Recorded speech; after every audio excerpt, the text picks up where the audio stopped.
sokuda bırak. Hiçbir şey yapsın. Görevde kimse yok. Alır falan diye yaptım. Yok. Görevde kimse yok. Hadi abi ya yani.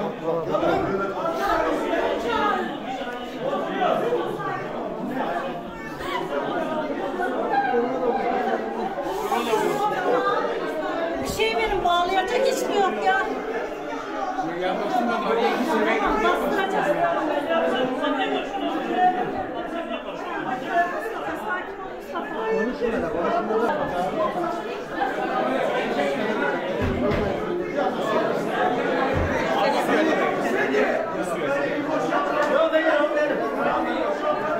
Allah şunu linç edin ya. Valla linç edin şunu yani ya.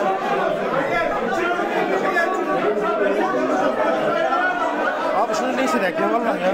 Linç edin şunu lan adamı öldürmüş lan. Adamı öldürmüş. Memur Bey.